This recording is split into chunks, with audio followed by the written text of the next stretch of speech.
Aye. Yeah, boy, I'm next up. In this life, I'ma empty my cup. In this life, I'ma get pulled up. And she think I'm sexy, I'm like, shucks. If you looking for the kid, look up. I don't really want smoke, but I smoke these niggas. I smoke my weed, I'm stuck. Okay, so what? Niggas like me, man, tough. If a nigga swing right, I'ma hit him with the left like autocorrect, nigga, duck.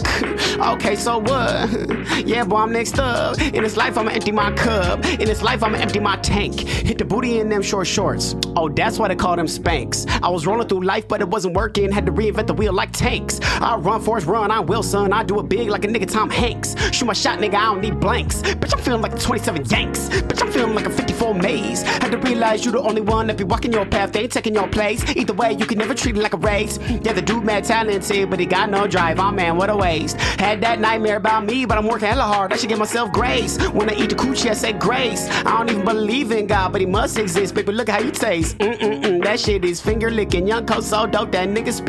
You come to the function, niggas ain't remember you was there like Allen Iverson when he went to the Pistons. I know you ass ain't remember that. Travis Porter, baby, bring it back. My homie been going through it, he ain't been himself. I just want my nigga back. Pretty ass girl ass if we could kick it like Mike Vanderjagt. Say, how the hell you know who that is? Thick as fuck, better move that shit.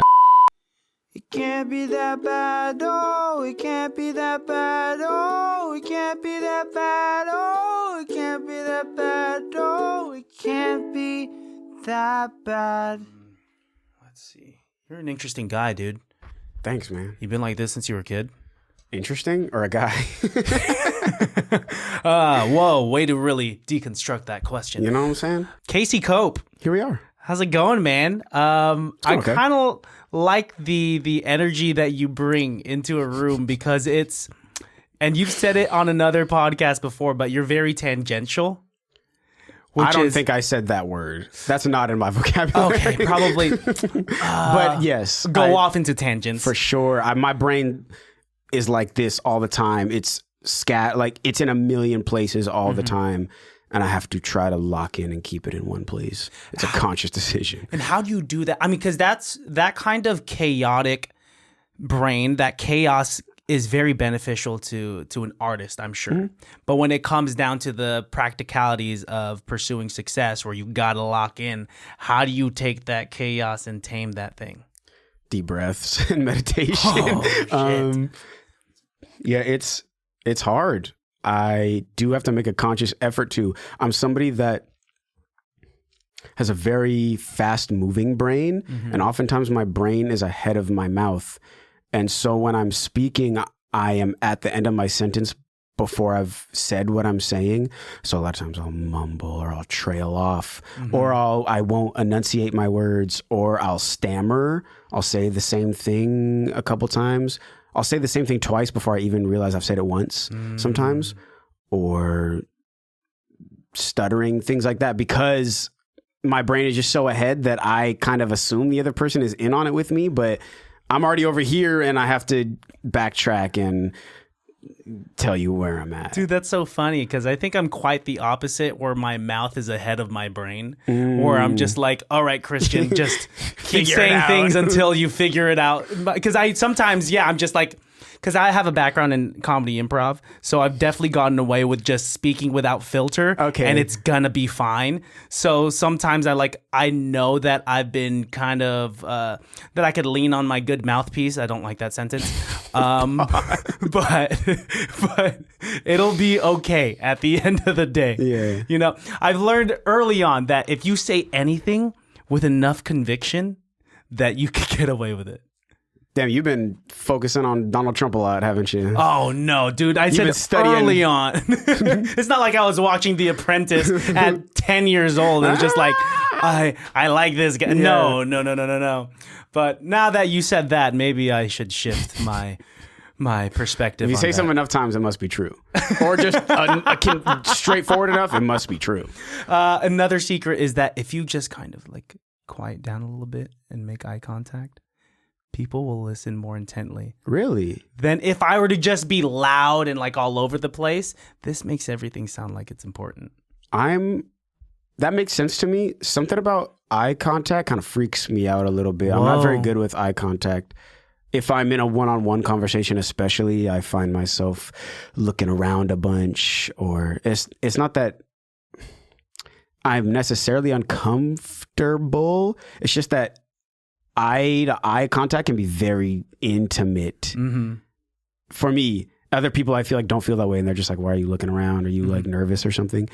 And maybe that's how it comes off, and maybe that's even a little bit what it is sometimes. Where do you think that comes from? Were you like that when you were younger too? I feel like I wasn't. I mean, to some extent, but not as deeply. I actually don't know.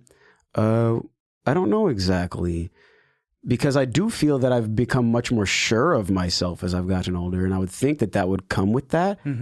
That comfortability would come, but it hasn't really. That said, in like romantically intimate spaces, it's totally comfortable for me, actually. But in other like just general conversations, I have to like scan, look around, break eye contact. Yeah, or I have to make a conscious effort to maintain eye contact. I'm somewhere, even if I'm not thinking, we're looking each other in the eye. It's somewhere in the back of my brain. I can like feel it. Yeah. I have to, once again, I feel like I'm the stark opposite of you, because sometimes I catch myself making too much eye contact, and then I have to then turn my brain on to be like, okay, every now and then break eye contact, Christian, because it's gonna be too much and it makes people feel weird. So this is interesting. It hasn't felt weird so far. You're fine. Okay, because there are people who will really lean into you and like really be seeing into you. Yeah, you don't really do that. I mean, that's why people need to blink every now and then. Yeah. Blinking is a forgotten art form. There's a cadence that you have to do it, because if you do it too many times, then it's you got to get your eyes checked. It can't be that bad. Brought to you by blinking. Don't be a weird nigga.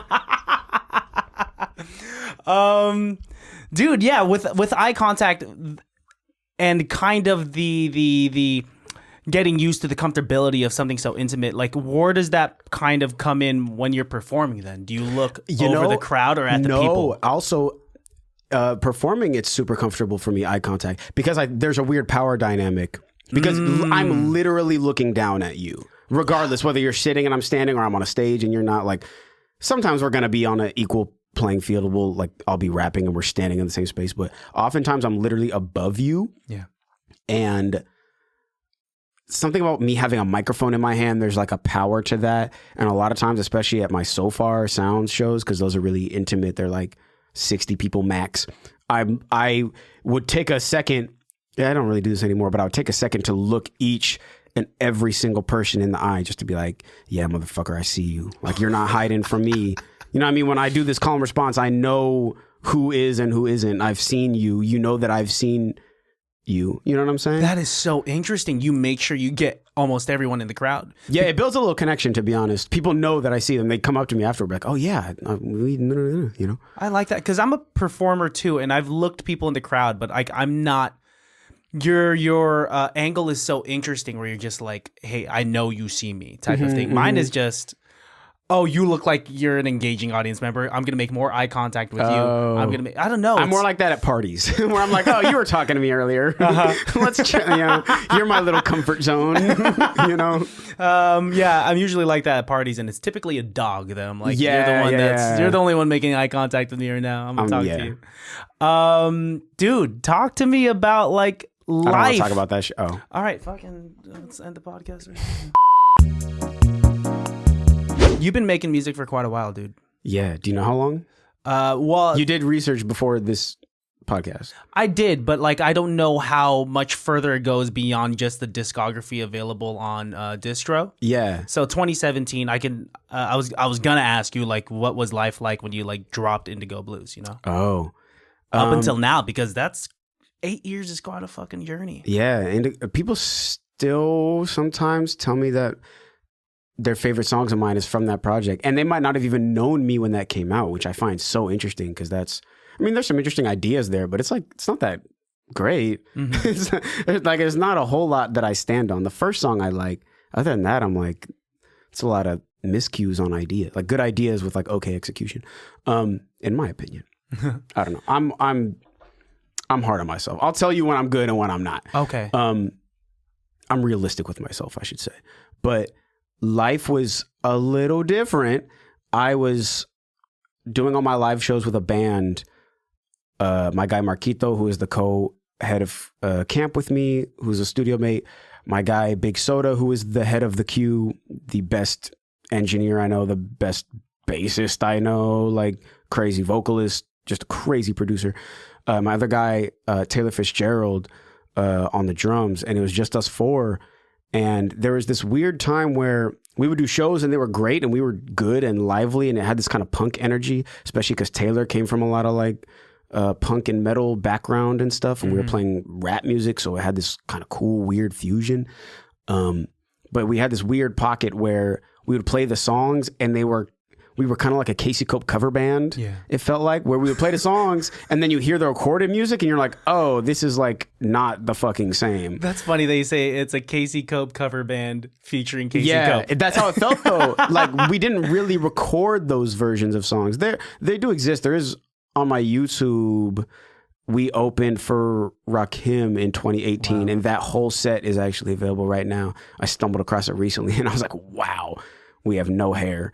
But yeah, so when that tape dropped, I actually remember I made that with Big Soda. I produced most of it and he added some couple things at the end, but he recorded it with me, and that's when we became friends, was like 2016, 2017. And they were staying at this mansion for a minute, Big Soda and Taylor, in Woodside, because they had a friend who like owned it, who like wasn't living there. It was like an abandoned mansion. It was really weird. And we're sitting at this like huge like island in this kitchen. And I remember when it dropped, because I'd never had anything on Spotify before. It's like this foreign thing where this is only a couple years into streaming, really. So I had only even had Spotify for maybe a year or so. And I was still transferring everything from like my iTunes library. Crazy. All the things that I liked. And I remember seeing it. I was like, oh, I am on here. And we had a little like, hey, little high fives. But those moments are so cool, right? Yeah. When you're first I haven't even thought about that moment in years.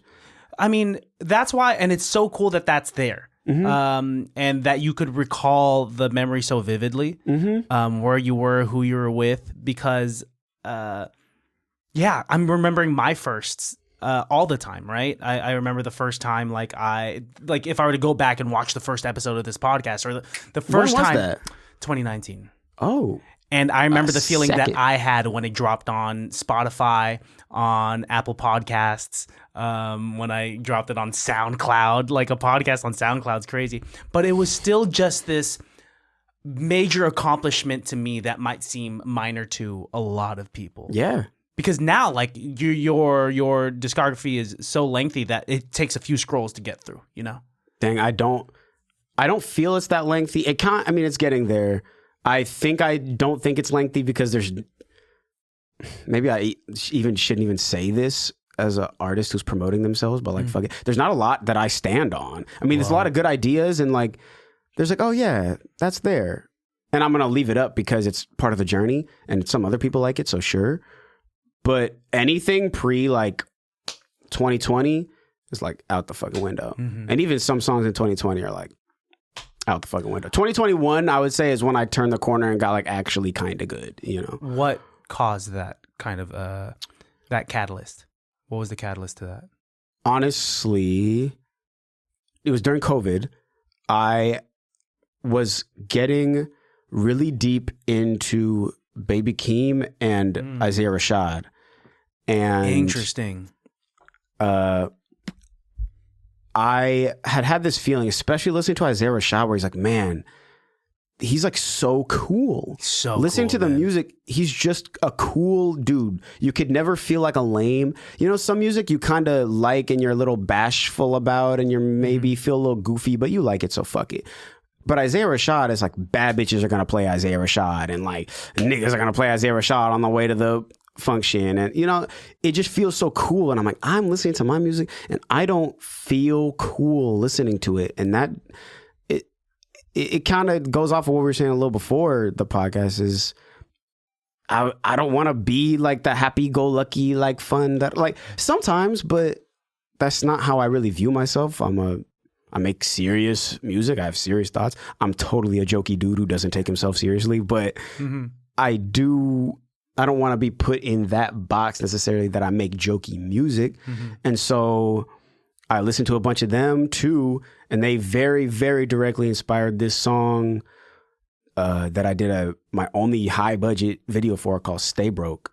Shout out my guy Cedric Crisologo. Oh, I just had Cedric on. What? Yeah, dude, that episode is probably going to come out like next week from the time that we're recording this, dude. Cedric, what a guy. Shout out to Cedric, guy, dude. Man. So talented. Super, super talented. Just anyway, back to it. Yeah. Yeah. And so those inspired that song, and that was my first time being like, oh, this is not... Nobody could point at that and say this is corny. You don't have to like it, but you couldn't even have the take that it's corny. You know, I don't even want that to even be part of the conversation. You don't have to like it, but you can't call the shit corny. No, your shit is extremely original from like everything that I have heard from this newest project and older projects. There's a lot in there that I've never really heard before. Like my ears were perked. You know, it's very easy to listen to some Bay Area artists, and we were talking about this downstairs. It's easy to kind of identify where their influencers were. And we were talking about how some people try to categorize your genre or where you pulled your influences from. But I was, from someone that listens to a lot of music, I was, pretty astounded. Like, what's Lods, right? Is that Lods? Lods is... Shout out Monksy Valera, man. Shout out my guy Monk. An extremely intricate, especially the further along it goes. Yeah. Like my question is, if you were to perform that live, I have a number of times. It's in the set now. Like it's going. Do you have an in-ear to kind of just keep the? No, I'm a real ass nigga. Ooh, come on, let's go, because that. I mean, you know what I'm talking about. I mean, like that. Well, I get a little break because it is very fast, but the hats are very like 16th note. So as long as I keep track of where they're at, I can hear it. That said, it has a very wide image. Like everything is either very hard left or very hard right panned. And all the hats I think are in the left or something. Wow. And I have had a couple performances where they just took the mono out of my like playback and it had the right and it didn't have the drums. And so I had to kind of like wing it, and it worked out, but I had to consciously be thinking about it. You had to internalize the beat. Yeah. But shout out my guy Monk. That's the only song on the whole album I didn't produce. The only thing I added was the kicks at the end, like the housey kicks, just because I thought it fit and was like kind of funny to make this weird jazz like ensemble-y thing into a house song that makes no sense, but it's so fun. That might be my favorite one. Off Thanks. Of your newest project. I mean, shout out to your latest project, Life's Never That Bad. Yeah. Which, like, you know, shout out you for biting my fucking album title, bro. Like, all right. I made that album in 2018, all right? That's why you asked me a while ago. No. So when was your first episode? Yeah. So what was that all about? You took 2 words off of my project name. Gonna hit you with a cease and desist. Yeah. Dude, no, it's 10 songs, right? 10 tracks? Yeah. Solid. That and Hoes, Lovers, and Friends.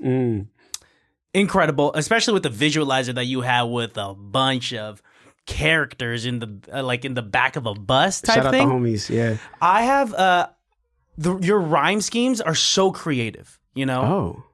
You switch up the cadences a lot. We were talking downstairs. I love that you really kind of explore your voice and your tonality in your bars. And damn, thanks, because I feel like that didn't even come across super deeply across this project. I think I have more shit in the pipeline that really hammers home. But that's not even out. I didn't know that could be picked up on, so I appreciate that. Dude, it's solid, man. Because I don't know. To keep this podcast fun, I start trying to look for different things in a lot of the songs of the artists that come through.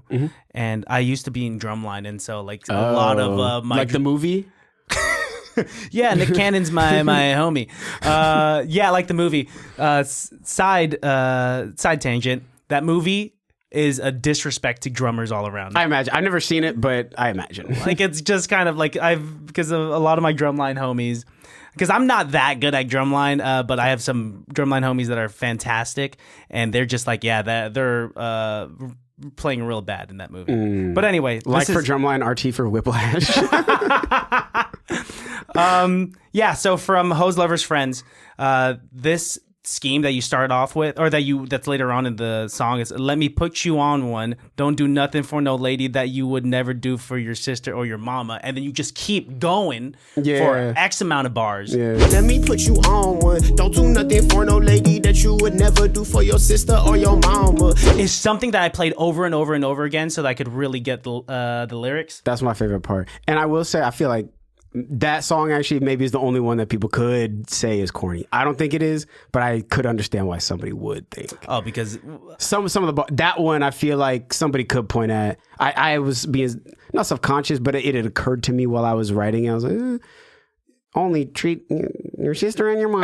You know what I mean? It's like, that's real shit. I don't know if you disagree with that. Like, then you're a bad person. Yeah, yeah. You're saying like, don't treat a lady that you like in ways that you wouldn't treat your mom or sister. Yeah, and that's like also a realization. That's real shit. I had to have that realization myself because I was this is like years ago. This is younger Casey Cope, but I'll buy a girl flowers like a bunch of times when she wouldn't even like reciprocate that shit for me. And I'm looking up and I'm like, I've literally never in my whole life bought my sister or my mom flowers. And I've bought this girl flowers 13 times. Like, that's kind of fucked up. You know what I mean? So I had to like reassess myself and be like, no, I gotta like, I don't know. I really reestablished how like my relationships with the women in my life. Not that they've ever been bad or negative, but just upholding them to a higher standard. No, but we all have to take a step back, and that's that's part of maturity. That's part of growing up, and you got to go through those moments to realize, oh, I got to make a change. Yeah. It wasn't like hurtful or like it wasn't super bad or nothing, but it was like, this makes me feel a little gross. Yeah. But you know that now, dude. I mean, it's all part of the growth, and for you to apply that into your bars, that's truth, man. And I do like that you're not saying like fake whack shit in your songs. Like, it's coming from truth. The way that your album opens up is you. Oh, that's the realest shit ever. Yeah. And it kind of sets this tone of everything that I'm saying here is like, coming from a real place. For the most part. I mean, some of them are not exactly like true stories, but I am pulling from little sections of my life or little thoughts or on what's a move per se. I'm really writing about 3 people in 3 instances and kind of rolling them up into a little narrative, but that's, it's true, but it's not but coming from a true place. Yes. It's all genuine. Yes. Not that they all had to actually happen the way that they're said, but yeah.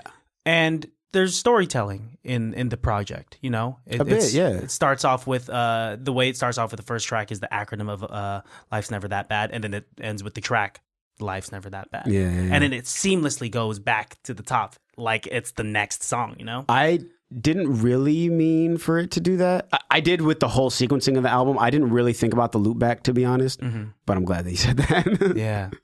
Nah, dude, it's cool. Like, you're a true artist, and I've said that before to other artists, but like it's obvious. Even the way that you converse and just interact with another human, I'm just like, this guy is not an accountant. This guy is meant for something more than an office job. You know what's funny is every job I've applied to over the last 2 years has said the same shit. Casey, you're not an accountant, you're bro. Not an engineer, man. Casey, you are not an autonomous vehicle operator, bro. How much time would you say you dedicate to music? In what? At what rate? Per week? Let's say per week. I don't know. It varies. If I'm working a bunch, maybe like 3 hours, 4 hours. If I'm not working a bunch, maybe as many as like 20 or 25. Wow. Because I feel I am somebody that it's a little healthy and a little unhealthy where I feel like I have to earn my relaxation. And if I relax and I feel internally like I have not earned it, it gives me crazy anxiety. I can't just chill and play video games and like the sun came up and went down, that unless it's my true rest day and that's what I feel that day.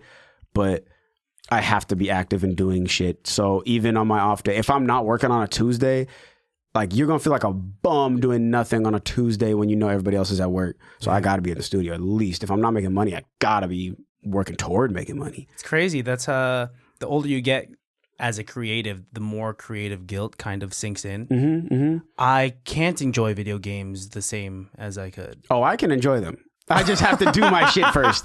As long as I did something to get money and I did something to get like my career going a little bit, whether that's editing a TikTok or it could be something simple, but doing my to-do list of shit, okay, then I'm chill. But if I haven't done that, anxiety out the roof. You have to earn it. Yeah. I don't know, dude. See, 'cause I'm still trying to learn that, because even when I do accomplish something, I'll pick up a controller for maybe an hour, but I'm still thinking like, I gotta edit another episode. I have to make another reel. I gotta be able to do this. And I'm trying to find the perfect balance of like still trying to be a sane human, but also still trying to feel like an accomplished creator, you know? And especially since this is a platform where I feel like a lot of people depend on me. You know, it's not just my own self and my own content that I'm pushing, but it's like, you know, it's gonna be Casey's episode and reel that pops out in however long. It better be fucking good, bro.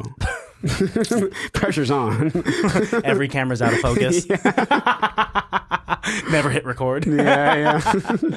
Do you remember the first time you were just like, yeah, music, like this is flowing through my veins and this is what I want to do? I mean, if I was going to think back at a specific moment, like an aha or something, I guess it would be the time that I saw Green Day at, is it SAP Center? I think it used to be called HP Pavilion. Okay. The where the Sharks play, whatever it's called. San Jose, yeah. Yes. My first 4 concerts ever were Green Day. 4 in a row. Green Day. I mean, it was different ages. I was like 10 for the first one, and then I was maybe 12, and then 15. Oh, they meant like same tour. Would No. be crazy. Yeah. So I held my standard pretty high because they're really good performers, and I actually learned a lot at a young age, I think. I mean, you've said in an interview before that unlike other artists, you did not relate to people that were like, I grew up on Bay Area hyphy music, this and that. You grew up on a lot of punk rock and genres outside of hip hop, you know? Yeah, and you say that now, like I grew up on like punk and alternative, and they're like, oh, you love Paramore. And I'm like, well, yeah, that's like in the realm, but it's like, it's so much deeper than that. Yeah. I don't know. These kids these days, they don't know about these 90s rock bands, bro. Yeah. I'm going to be the old man on the porch being like, you need to learn about the Smashing Pumpkins. But like, you need to learn about the Smashing You Pumpkins. got a Smashing Pumpkins line in one of your tracks, but you don't say Smashing Pumpkins. What is that? What is that bar? Might be in Hug Part 2 or something like that. I'm not. If you have to dig too deep, we don't have to. Yeah, I don't know off the top of my head, but yeah. If I could find it, insert that clip right here. Wasn't no beef in the air for nothing. I ain't squash shit, it was barely pumpkins. Yeah, dude. It's kind of insane how people generalize. They say, oh, you just because you like this genre, this song embodies you, right? Yeah. And, you know, I don't know. I grew up on a plethora of shit. I grew up on a lot of non-rap shit. A little bit of rap. But my family, they will probably tell you otherwise, but I will say none of them are music people.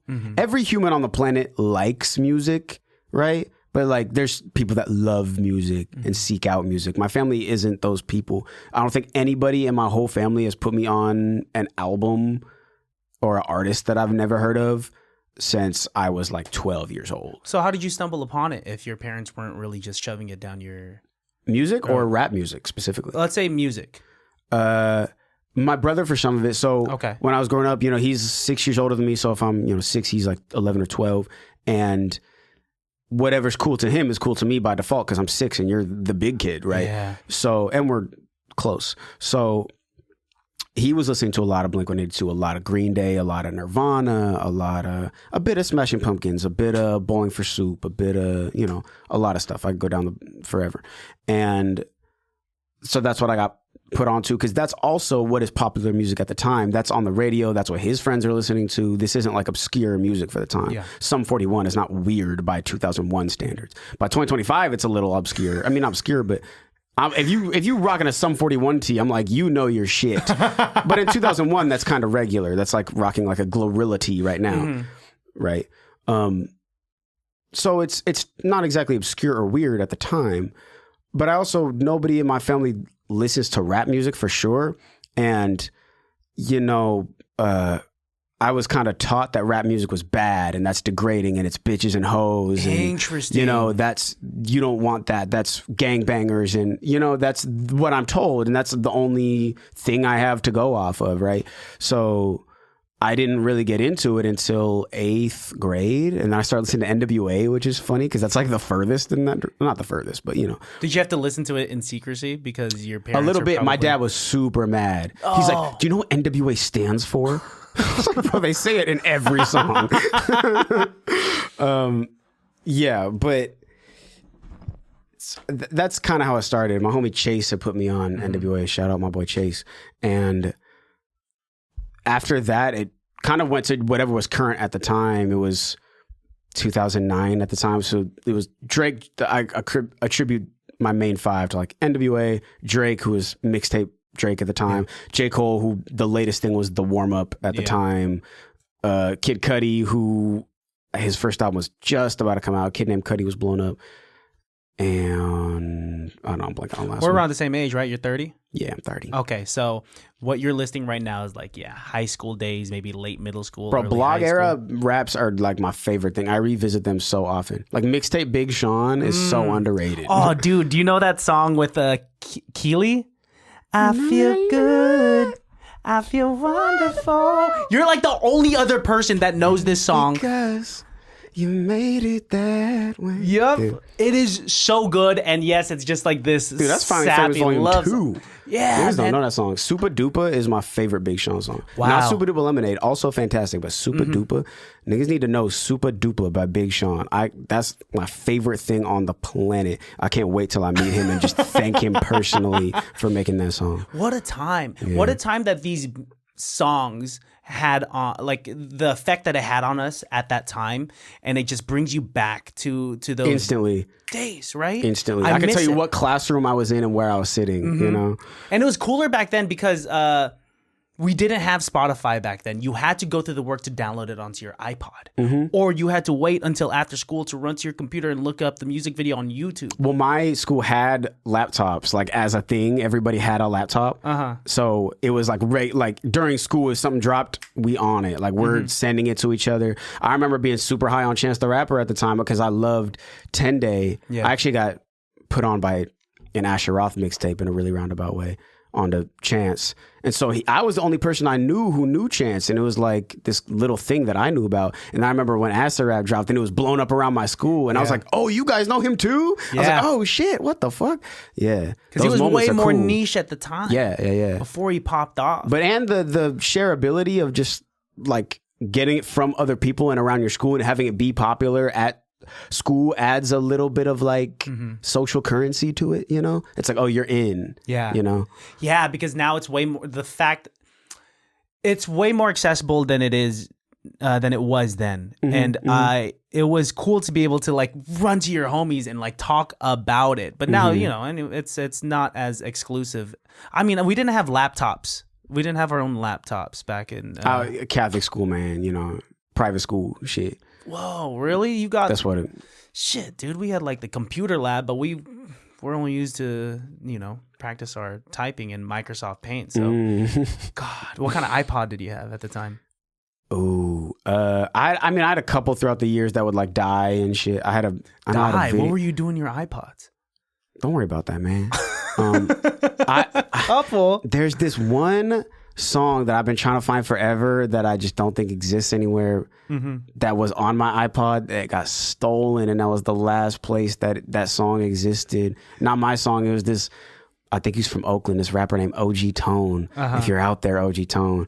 It was like my sister was in high school and she went to this gas station. Yeah. And it's a bro like, hey, you got $10? Like I'm selling my CDs. And they're like, nah, man, I'm good. Like it's like her and her friends in the car. He's like, oh, my single's only $1. They're like, nah. And then my sister's friend is like, yo, I actually have $1. Let's do it. And it is like the most like ratchet, raunchy, like rap song that is just so dirty and like hilarious, but also kind of slap, but is also really hilarious. And it just doesn't exist anywhere, and I just miss my iPod. I mean, it has to exist on this guy's hard drive somewhere. It must. I don't know. This is like 2009. I've been searching the internet far and wide. No SoundCloud for "Baby Right There" by OG Tone, bro. Oh man. Kind of sucks that because I have some SoundCloud only MP3s transferred onto a specific iPod that died, so I shouldn't judge you about. Come on, what are you doing your iPods, bro? They were hand-me-downs, so they're already on their way out. You know, good excuse. But I'm just like, there's no way I could revive. I mean, maybe we could go to one of those like ratchet like iPhone repair shops and see if they could like repair a 2007 iPod Shuffle. Yeah. That's the thing. And I also had this iPod Shuffle With no screen? with no screen. Those even existing was so fascinating to me. And like they had no screen. You can't pick your song. No, dude. You just listen. The shuffle mode was broken, so it was only alphabetical. Oh. So if I wanted to listen to something that started with W, you know, all the way down. See, if you were smart, you would have started naming your files like 01, 02, because then the computer will just read it as a. Dude, I was not tech savvy enough to be able to like hook it up to my computer and like look at the files and then rename everything. Man. Yeah. Fuck, dude. What a time though. Because music right now, I don't know. I remember you had to listen to a song on either VH1, find it randomly on VH1 or on the radio to be able to be like, yeah. Yeah, I mean, that was a lot of my exposure to the rap music that I was familiar with. Some Outkast, or I remember seeing Jesus Walks like everywhere on those, or like, you know, Comcast had like the channel where it was just 24/7 music videos. So there's a lot of music I was exposed to that way, but I wasn't necessarily even like connected to it. I was like, oh, this is interesting, but it wasn't like, let me go listen to this exactly. I didn't connect with it because I'm like, but there's no crash cymbals. Yeah. You know, I mean, there's no like palm muted guitars. I don't understand, you know. It was I grew up, it was almost like what's the word? I listened to both in tandem. Because similarly to you, my brother listened to a lot of like punk emo rock. So I was listening to a lot of Dashboard Confessional, Yellow Card, My Chemical Romance. Nice. But at the same time, I was listening to like 102.5 radio station, and I was slapping Too Short, and I was, you know, we were listening to I Got 5 on It, even though that's, you know, way before. But like So in the culture, yeah. In the culture. zeitgeist. And so I was just like this cesspool of music by the time I got to high school. But I feel like it benefited me in the long run, and it seems like it benefited you in the long run too. Yeah, I mean, I've gotten, like, that's what I listen to mainly, but I also listen to some singer-songwriter stuff and some kind of synthy stuff and a little bit of Beatles at the time. I've gotten deeper into Beatles since.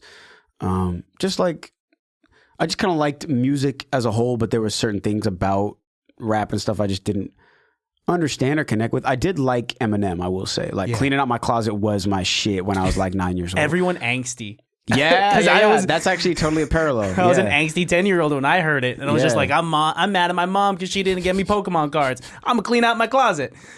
I'm sorry, Mom. It's a fucking killer hook too, right? Banger. But yeah, I think it's all served me well in the end. Yeah. I do think my diversity is a little bit unique. Like we were talking about before this podcast, is I'm not necessarily remaking things that I love. I feel like it's a lot of Y2K ass kids who trying to make all this punk music from the 2000s. They're trying to make pop punk with palm muted guitars and big choruses that you know as a chorus, where that's, you feel euphoria on the downbeat of the chorus. And it's like, I can tell that this is just set dressing. I can tell you that you wasn't fucking there, because I was there, and this is just the Safeway brand of that shit, you know? Versus, I'd rather you take that influence and take those melodies or the tone of the guitar and do something else, you know? Yeah. The other day, I made this guitar melody that I thought was, the tone of it, the actual texture was so 90s rock, was so like, I don't know, Nirvana, like just the deepness of 90s rock has a lot of melodies on the low guitar strings or the high bass strings. And I did that, and I was like, oh, this is like a 90s rock thing. And then I started singing and noodling over it, and I was like, oh, actually, this is kind of a Frank Ocean-y thing, but it just has a 90s rock guitar thing. You know, like that's the type of shit I like, where it's, you can see where it's coming from, but it's not necessarily replicating. Not to say that I'm the best example of that. I'm just saying, why remake shit that already exists? Pull from it and then go do something else. Yeah, because it is almost impossible to make something completely original, because music and art and creativity has existed for so long that anything that you create on your own is going to be pulled from something subconsciously, whether you know it or not, right? Yeah. I know somebody who has a fear of accidentally plagiarizing certain things, and so they won't like listen to a certain thing or like read a certain thing or whatever if it's in the same genre that they're making, which I find very interesting. They don't want to accidentally subconsciously steal some shit without knowing it. Yeah.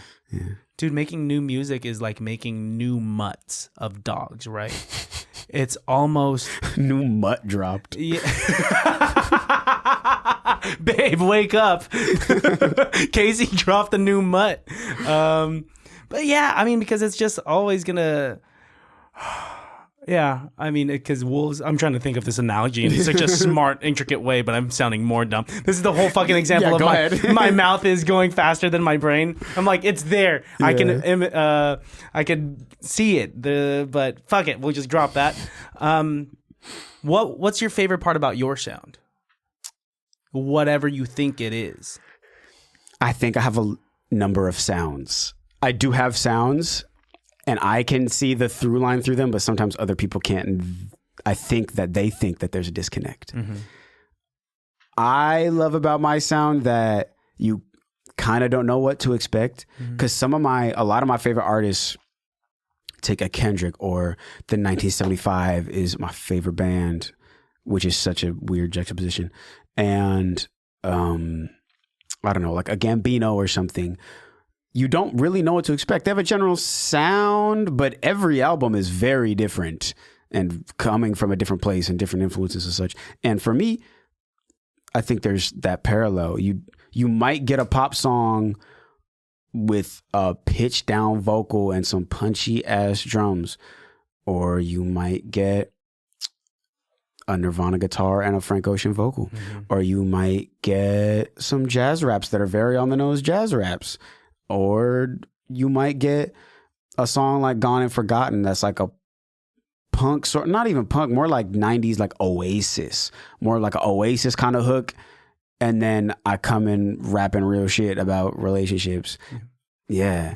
Where I'm like singing like this.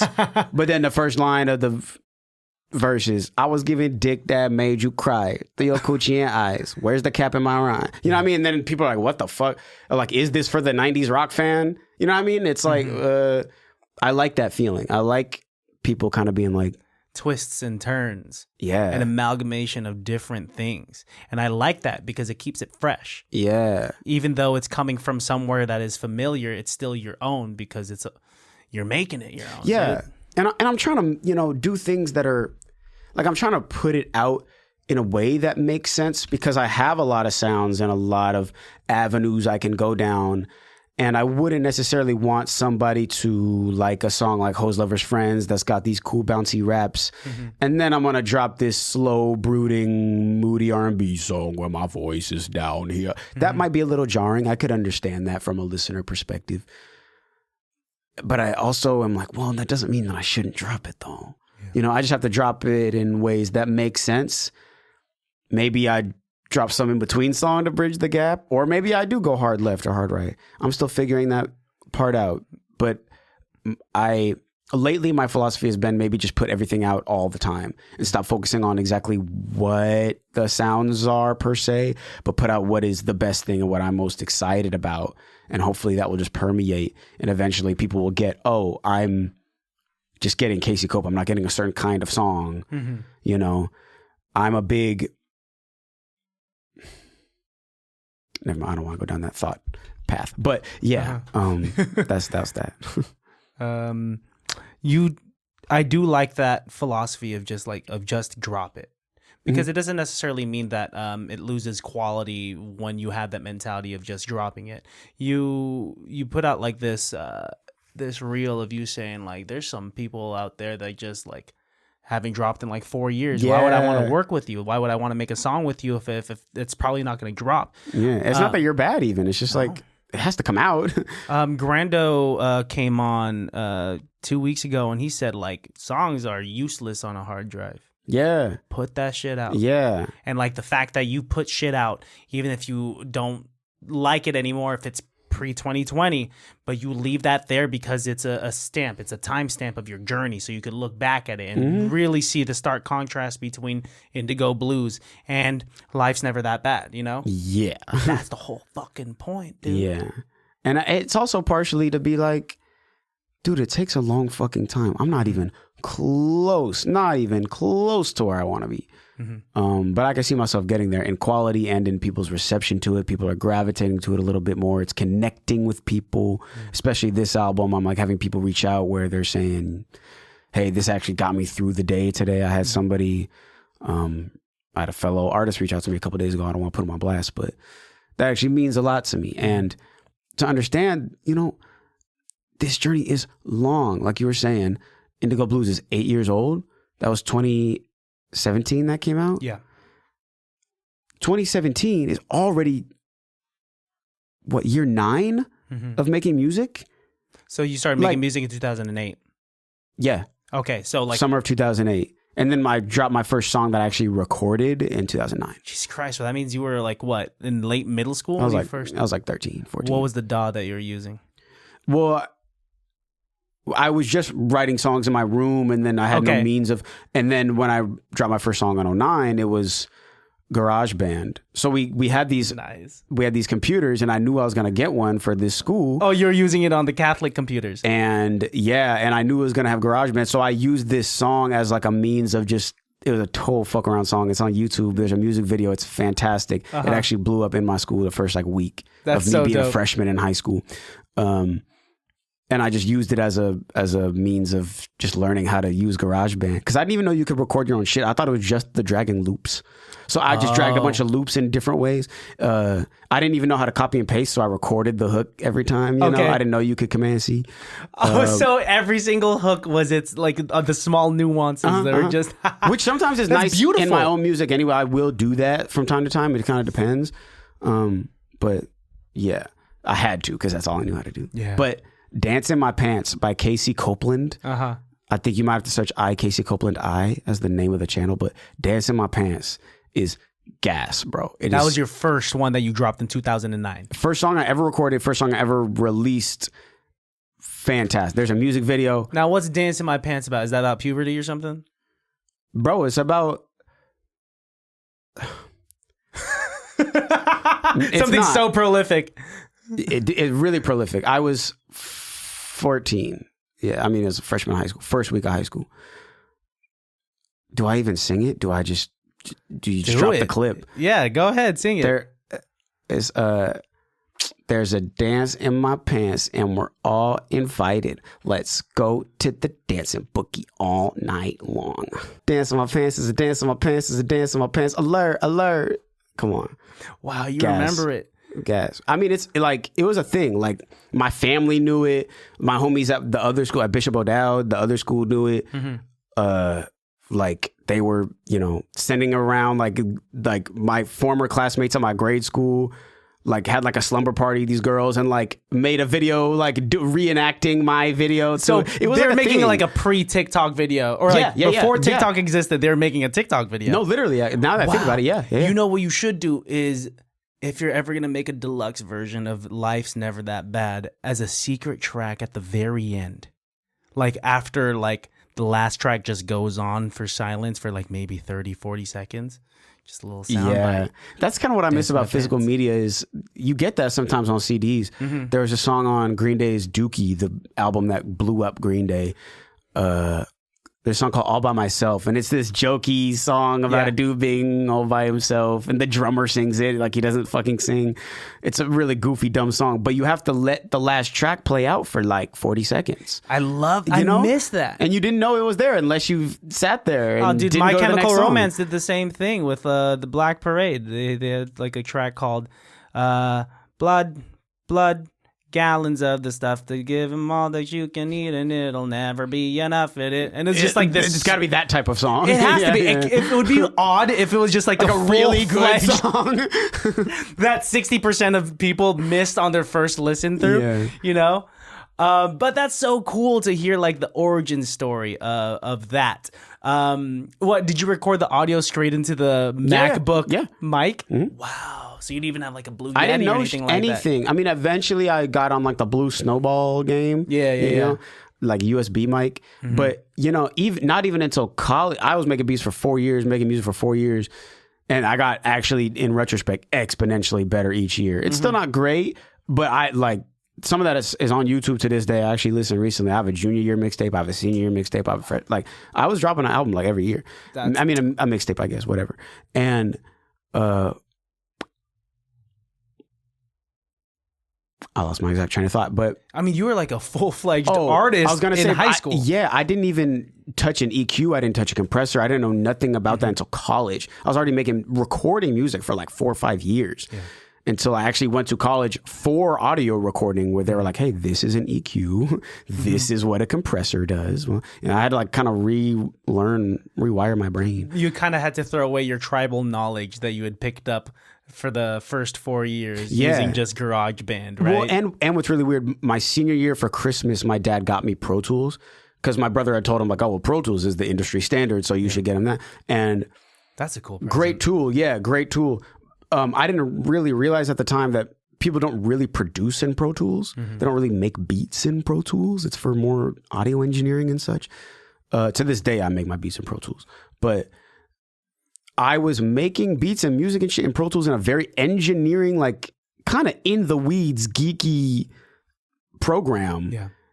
And didn't even know how to like do the shit. I was like just making beats and shit. And then I got to college, and by the time I took a Pro Tools class, I was like way ahead of everybody as far as where things were. But the actual techniques of compression, I had no idea. Yeah. But I feel like those moments are necessary to kind of just figure it out on your own rather than have someone just hand you all the tools all at once. It could be almost daunting. But since you had some sort of familiarity with Pro Tools, you're able to like navigate and like learn along the way still, you know? Yeah. Wow, dude. That's really cool. What was the first instrument that you picked up?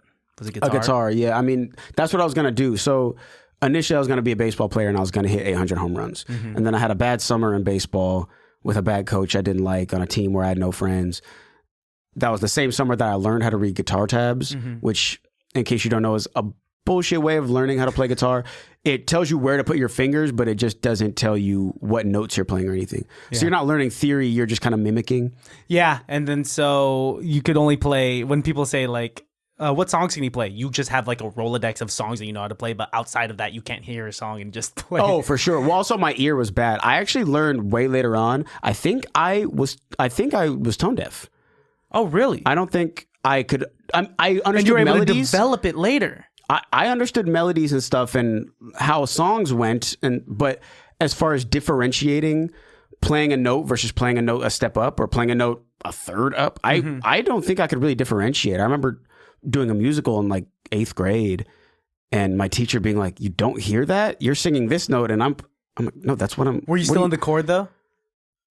I was in it. I was still in the play. Okay, because my mom does. No, not in the play, but like the note that you were singing. Oh, probably not. Oh, okay. Probably not. Because my mom does this thing where like sometimes, like if I'm driving in the car with her, especially when I was like younger, we'd be listening to a song and I'd be singing the melody, and she'd try to sing the melody, but she was so off that she was accidentally a harmony. She was like a third up, a third or a fifth up sometimes. And I was just like, this is kind of dope. Like, you don't know what you're doing right now. Like, so tone deaf, but like still in the chord. I'm like, this is kind of cool. My guy Marquito actually does that. He's really locked in with pitch. He's been singing since he was like 4 years old. Okay. He's been singing since before he spoke English. So like, he be singing harmony. If we play songs in the car, he will sing harmonies on purpose, not singing along. And I'm like, that's actually really gas.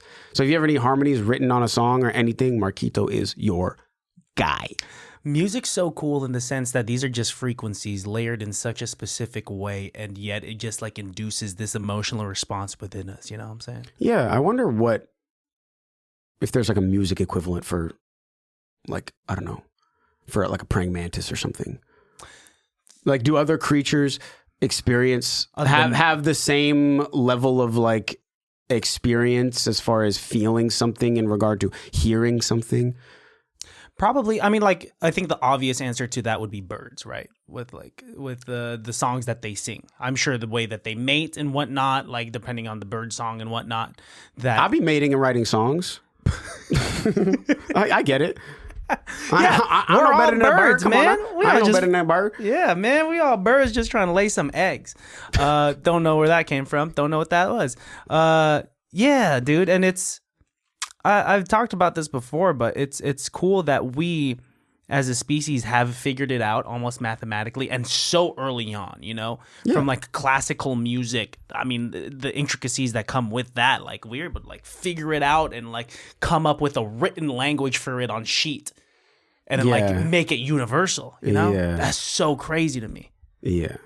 I also learned recently that, you know, Beethoven was hearing. Mm-hmm. Like, did you know how he physically did it? I didn't know this until I saw a TikTok about it. Because he was hard of hearing, right?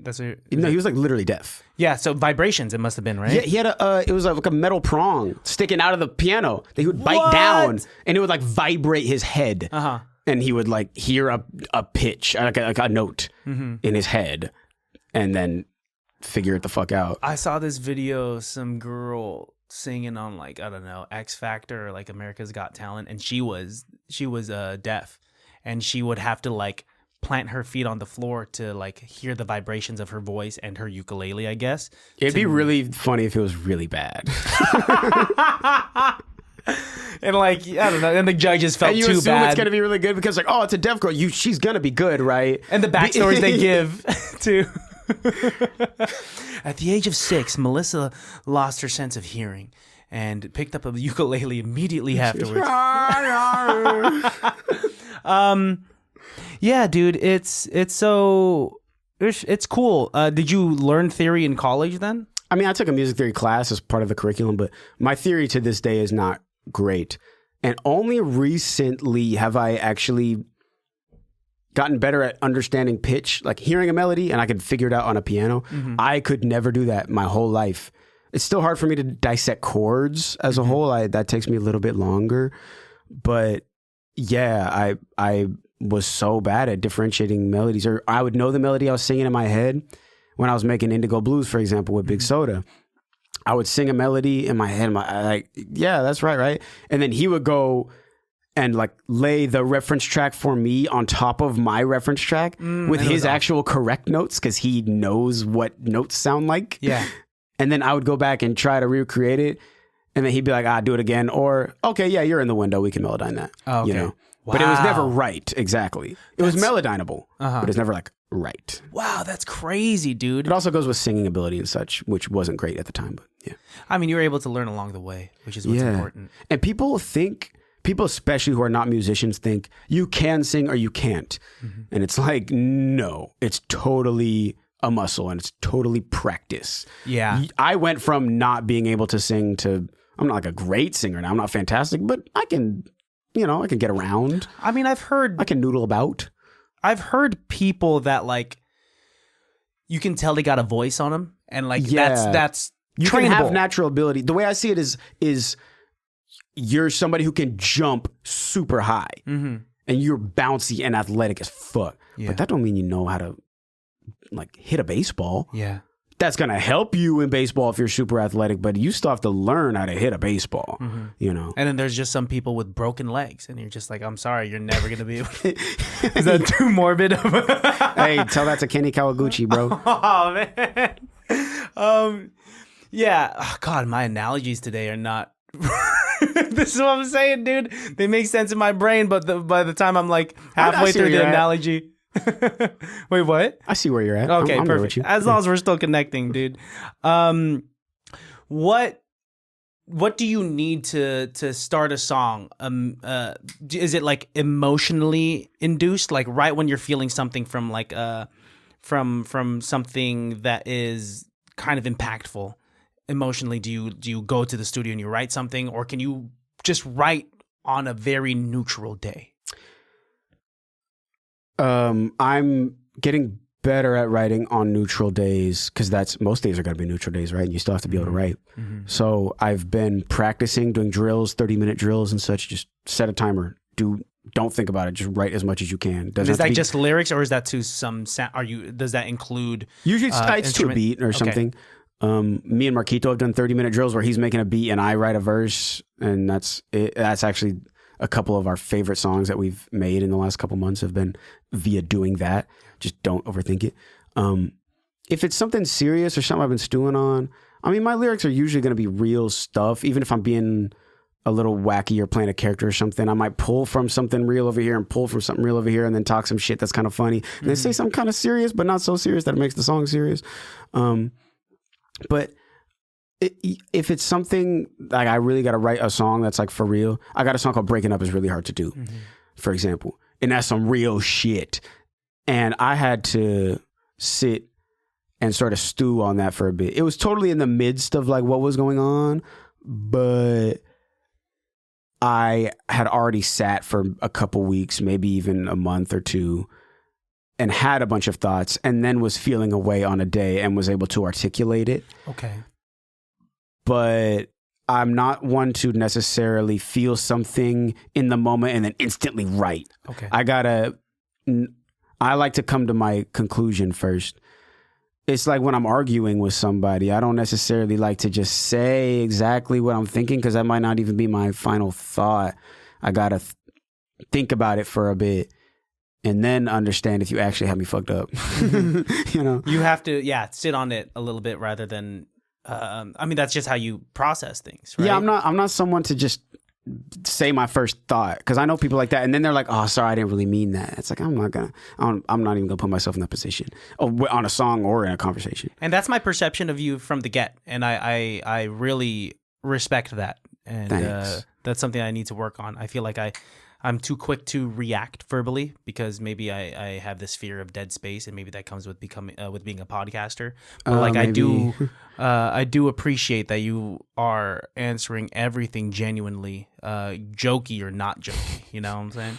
Yeah. 90% of the time it's gonna be a little jokey. Mm-hmm. I say a lot of shit also with a straight face, and people don't realize I'm being jokey. You're a little hard to read, I would say. Not in a bad way. No, yeah. I've gotten that before. I don't feel that personally, but I totally could understand why that's the case. It must be fun for women. That's what I'm saying.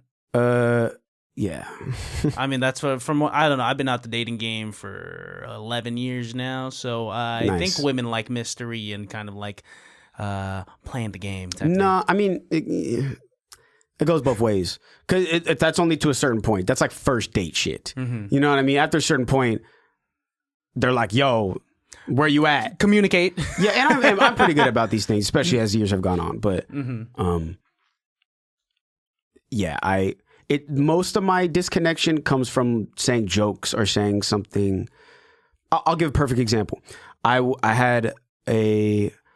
outside smoking a couple years ago with a couple friends. Yeah. And one of them was a woman and one of them was like non-binary at the time. And we're smoking and the person was like, like my neck's been hurting. Mm-hmm. And I was like, oh, word? Like, how about your back? They're like, no, my back's all right. I was like, how about your pussy? And they're like, what? I was like, how about your crack? I see. Yeah. You know where I'm at. Okay. And I say it just like that. And they're like, what?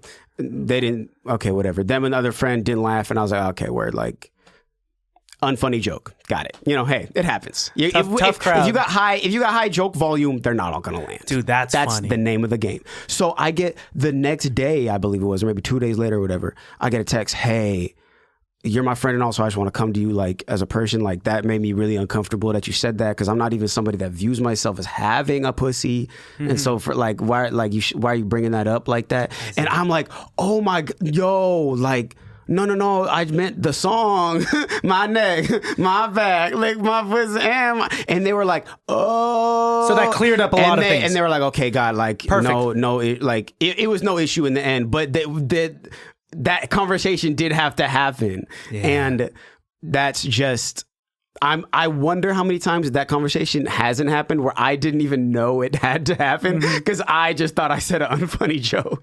Dude, I mean, it's kind of tough. Comedy is risk, right? Our senses of humor is risk, which is why we kind of really bond with the people that get us, right?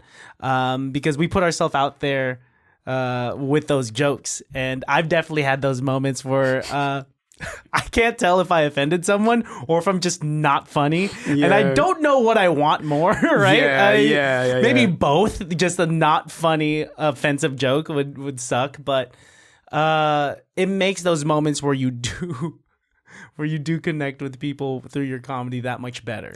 Yeah.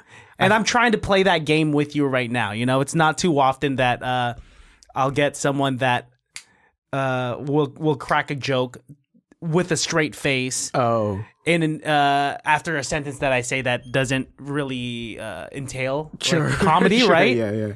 So sometimes like it's fresh. I like it. Thanks, man. You said your dad was a comedian. He does a one-man show and whatnot. Yeah. Did you get a lot of like humor influence from him growing up then? I kind of wouldn't say so. I mean, I didn't see a lot of his stand-up. He did stand-up for a whole long time from when he was 18 to maybe, mostly when I was a kid. He still has done it over the past, 15, 20 years, but less of a, this is what I do. He's, when I was maybe 2004, I believe it was, he did his first one-man show called Not a Genuine Black Man about his experience growing up as a black person who is air quote not a genuine black man. This is something of direct quote that somebody mailed to him as like a fan letter, like you are not a genuine black man.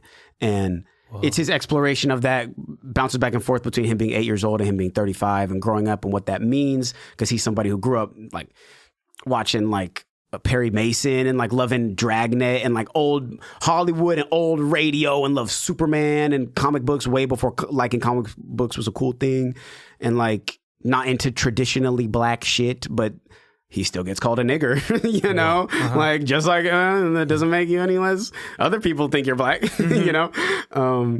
So it's a whole exploration of that. So that's incredible, man. Yeah, you're Not a Genuine Black Man is, as far as I know to this day, the longest standing solo show in San Francisco history.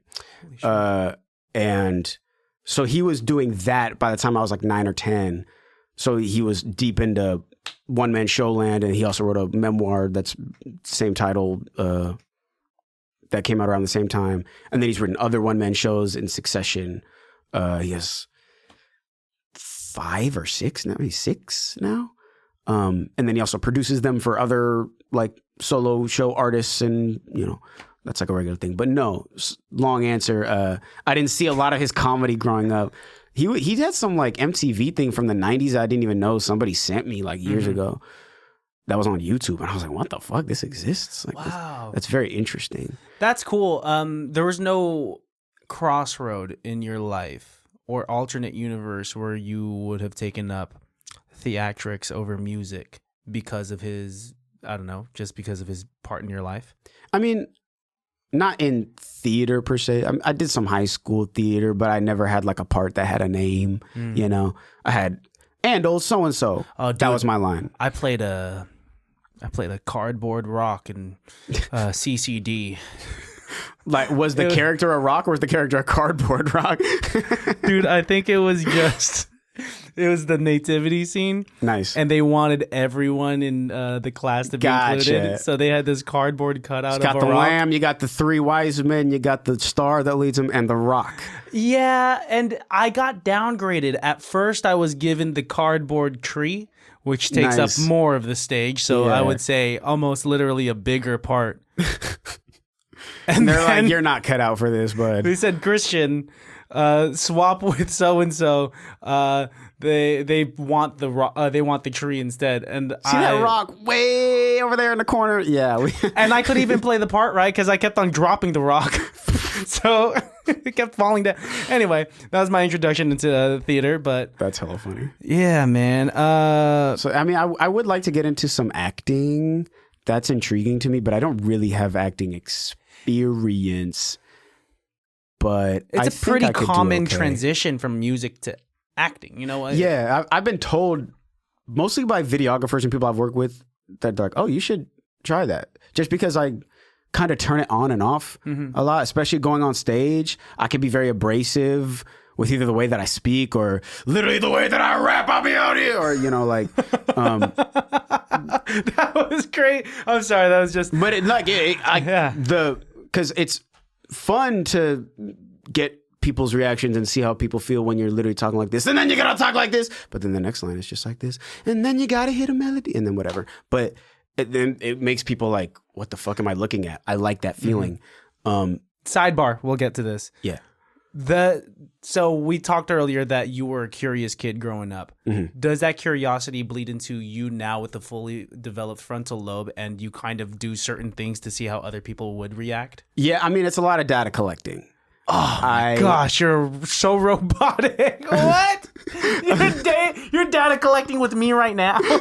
Well, not now. I mean more so if I'm performing or something. I was just talking about this literally right before I got here. I was talking to my booking agent, Kalia. Shout out Kalia if you're listening to this. We were saying I would use a lot of so far shows as data collection for maybe songs I didn't have out yet. For example, my song Foundation, I had recorded it and written it already, and then it wasn't out, and I was going and doing it live and would do it a bunch of times and would see reactions to certain things. And then there came this time where I kept doing this like in the middle of the song, and I was like, well, I have to throw that in the recording now, because that just came out from the live performance. I would have never known that. That's just part of it. And leaving it as this free form thing and allowing live shows to like workshop things and gain reactions and data collect informs the recorded song sometimes. I'm sorry I called you robotic earlier because now I've found no, it's not the first time. A bridge between us two because I'm getting into stand-up comedy, and stand-up comedy is data collecting. Oh, totally. That is truly, I never really made that connection with music and comedy, but like you got to refine. Workshopping jokes, because I mean, I'm a singer and I've never really thought about like live performance as necessarily workshopping because I could always just refine it at home. But since, cause singing is more of like an objective type of like, this sounds good. There's a frequency out there that proves that this sounds good. Jokes are so subjective that like without a crowd, you don't know if this is funny. It's funny as shit. Yeah. And then you go out there and, I have to data collect. You're so right. Or there's probably jokes where you didn't know there was jokes. Like in the middle of the line, you think it's not the punchline and you just think it's a passing line, but other people think that's hilarious. And you're like, oh, I have to leave space for that now, Oh, dude, I've had like homies listen to this podcast and like, I crack tiny jokes here and there and whatnot. But like I have a homie that was just like, oh, you said this small thing that the guests glossed over, and I was laughing so hard, and I was just like, that wasn't even a joke. And I don't know if that's a compliment for like, am I just naturally funny, or like when I try to be funny, am I not funny? Anyway, that's like me overthinking now. But yeah, I find if I think too hard, I'm never funny. If I'm actually thinking about it, that's why it has to be quick.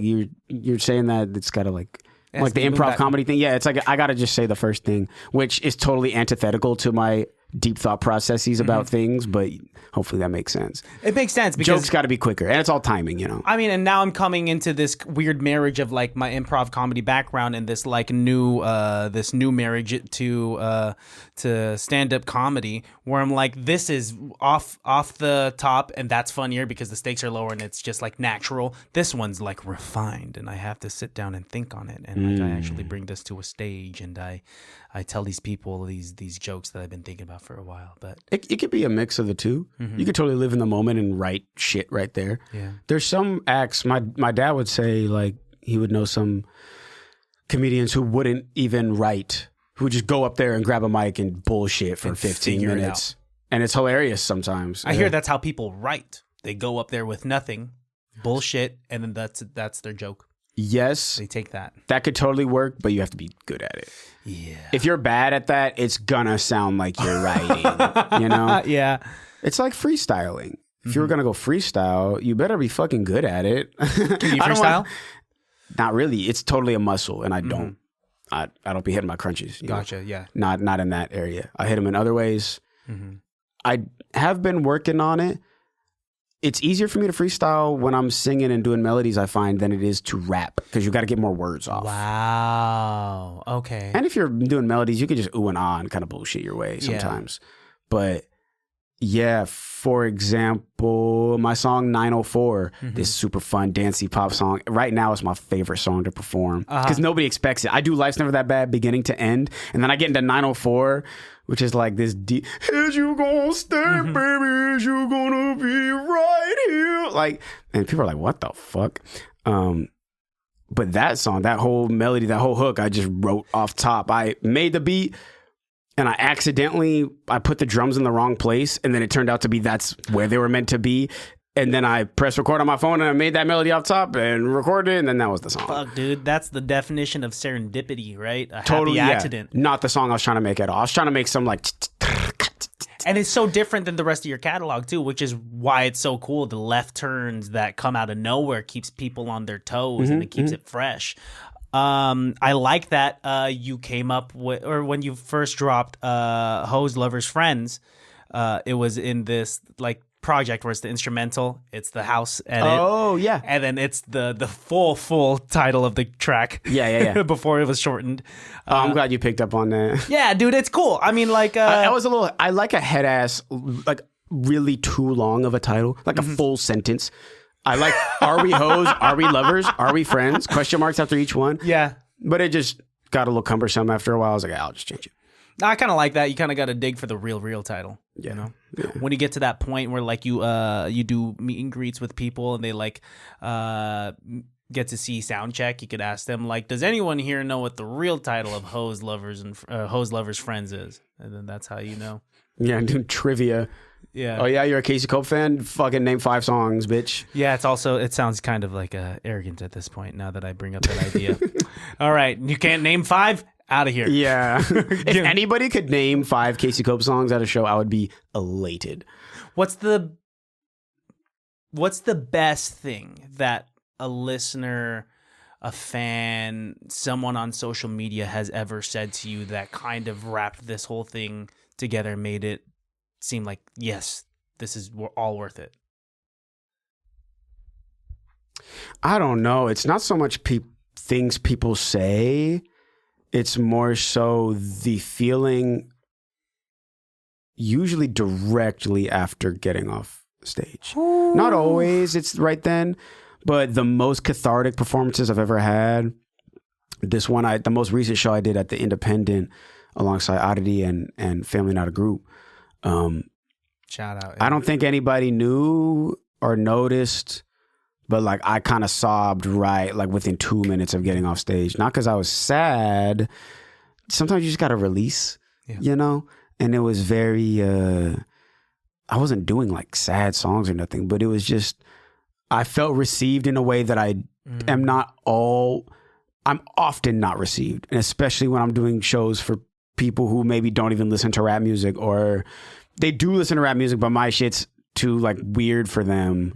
Or whatever, and to just be in a space of people who love music and want to hear music, and I can just play my shit and have it be received and I feel seen,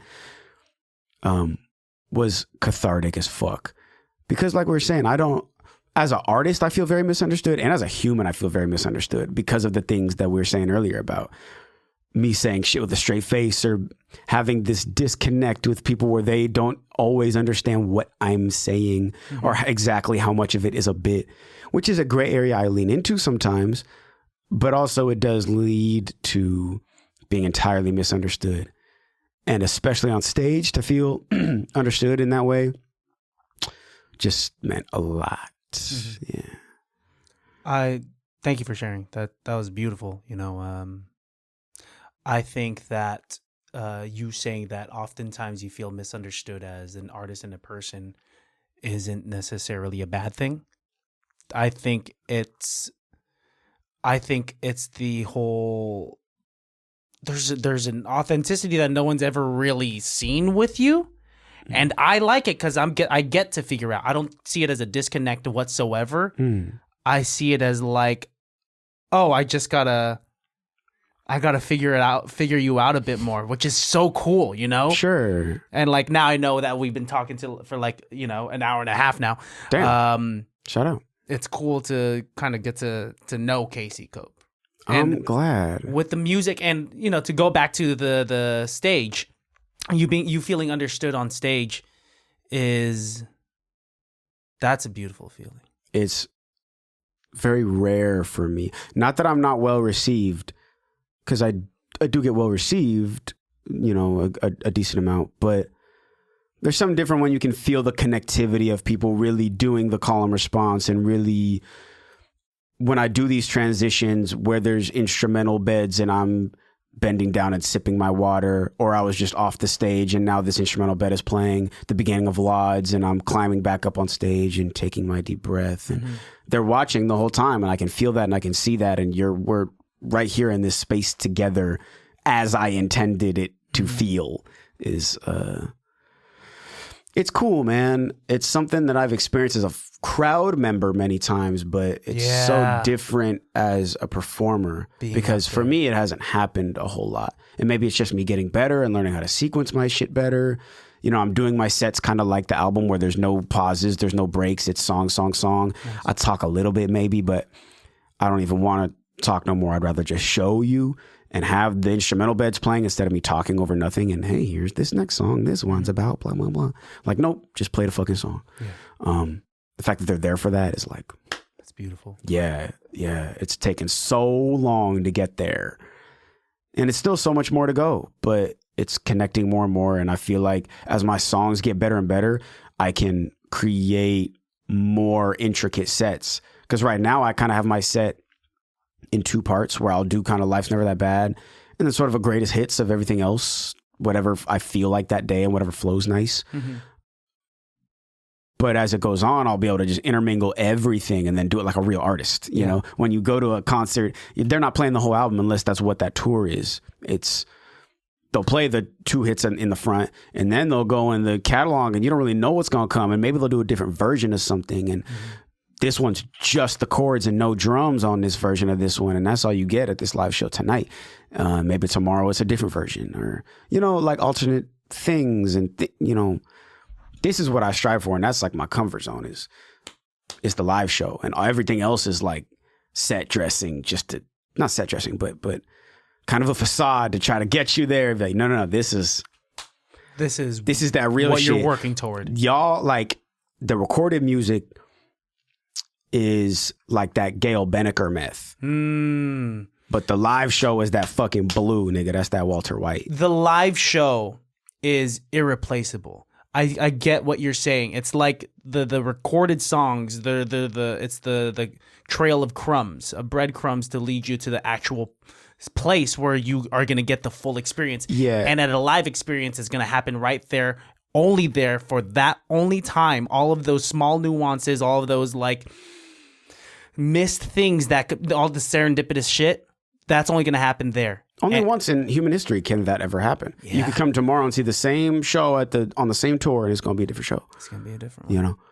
But I am trying to not stray from that, but have them align more and more. Have my recorded music be just as impactful. And it is getting there.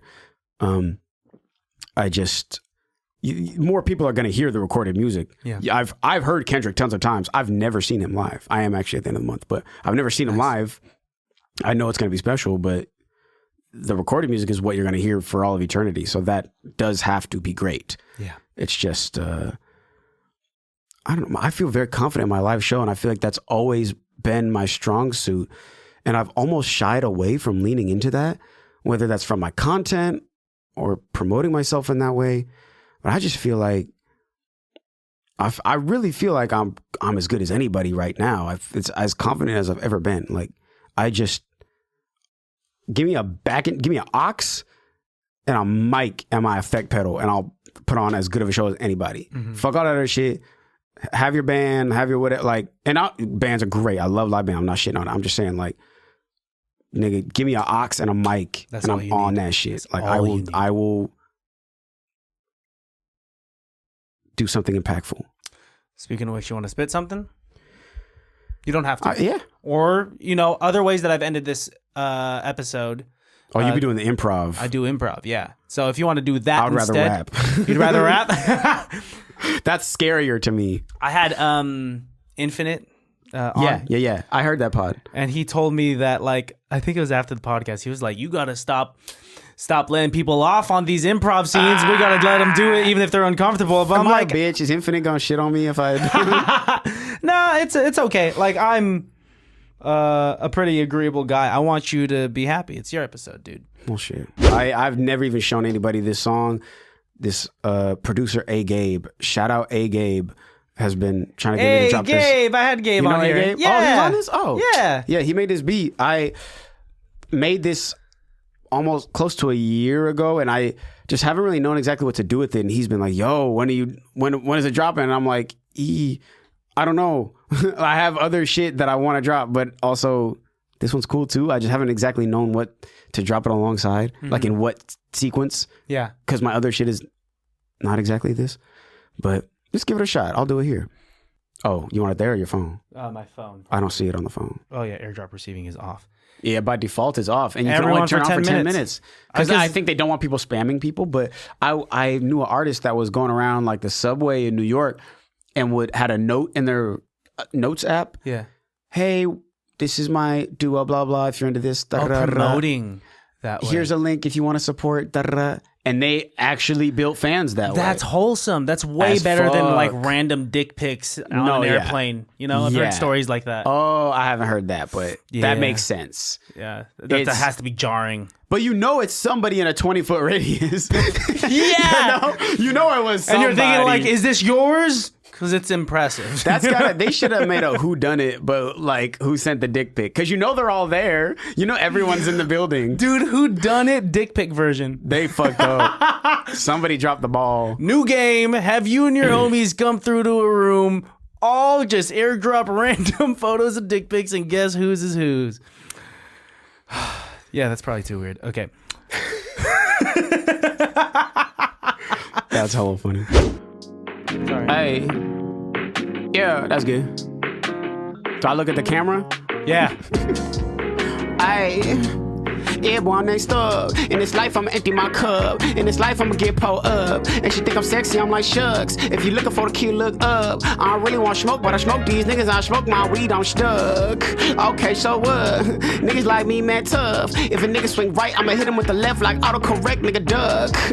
Okay, so what? Yeah, boy, I'm next up. In this life, I'ma empty my cup. In this life, I'ma empty my tank. Hit the booty in them short shorts. Oh, that's why they call them Spanx. I was rolling through life, but it wasn't working. Had to reinvent the wheel like tanks. I run, Forrest run, I will, son. I do it big like a nigga Tom Hanks. Shoot my shot, nigga, I don't need blanks. Bitch, I'm feeling like the 27 Yanks. Bitch, I'm feeling like a 54 Maze. Had to realize you the only one that be walking your path. They ain't taking your place. Either way, you can never treat it like a race. Yeah, the dude mad talented, but he got no drive. Oh man, what a waste. Had that nightmare about me, but I'm working hella hard. I should give myself grace. When I eat the coochie, I say grace. I don't even believe in God, but he must exist. Baby, look how you taste. That shit is finger licking. Young coat so dope, that nigga spit. You come to the function, niggas ain't remember you was there like Allen Iverson when he went to the Pistons. I know you ass ain't remember that. Travis Porter, baby, bring it back. My homie been going through it, he ain't been himself. I just want my nigga back. Pretty ass girl ass if we could kick it like Mike Vanderjagt. Say, how the hell you know who that is? Thick as fuck, better move that shit. I ain't doing this and no chain on nigga. Johnny Storm, I flame on niggas. When you smoke this gas, you might get scared. I'm Jonathan Crane on niggas. Senior year with 2 chains, I'm different at drop, man. I've been right here for a minute. I ain't going nowhere for a minute. Me and my community is locked in. I'm a staple like a Kobe home win. Keep the money on Simone Biles, but you know it's gon' flip. When it's going slow as shit, I ain't never even learned how to stop, nigga. I just go and get. Everyone next up. In this life, I'll empty my cup. In this life, I'ma get pulled up. And she think I'm sexy, I'm like, shucks. If you're looking for the key, look up. I don't really want smoke, but I smoke these niggas and I smoke my weed, I'm stuck. Hey, whoa, hey, Gabe, wow, whoa, hey, Gabe, whoa, hey, yo. Yeah, shout out A Gabe, man. That's another song, but yeah, shout out A Gabe, bro. Dude, what the fuck? I've never rapped that song, I think, since I recorded it. Wow. As far as like out loud. Damn, dude. I had to look up the words. You'll never see me look at my phone on stage. I see people do that, and that's garbage. But this is special for you. I did that for you. Hey, man. I mean, yeah, I just asked you out of the blue if you wanted to spit, and you, decided to spit something new, and that shit was dope as fuck. I mean, new to everybody else, but yeah. Yeah, I mean, yes, new to me, new to the listeners and whatnot. Dude, what the fuck? You got that. It's star power, dude. It's energy. It's going like this on Guitar Hero. You know what I'm saying? Fire. Everything blue right now, bro. It's going crazy. That was incredible. Shout out to A Gabe. Shout out to A Gabe for the dope ass beat. Shout out to you for really spitting that the way it should be spat. That's a fun one. I'm thinking like I was thinking for the longest time, like, do I give that one as a Bandcamp exclusive or an Even exclusive or something like that? For some reason, I haven't been wanting to have it in like the catalog, but I want it out and I still want to give it to people, but I haven't figured out the exact avenue that makes sense for me. Yeah. If you know what I'm saying. Yeah. I mean, you could do what some artists have been doing where like you release it on there exclusively for X amount of time and then out to distro if you want to just... It could be that. I do like the exclusivity of even only in one spot. Like they used to, when they would make deluxe CDs, a lot of times there would be a deluxe album in America and there's an Asia deluxe album. And those have one extra song on the Weezer album or whatever. Interesting. Or a UK one, you have like slightly different versions. Maybe there's a different reason other than creative expression, but I think it's cool to just the exclusivity of it, to know that there's only a little bit of like, you can only get it here. Yeah.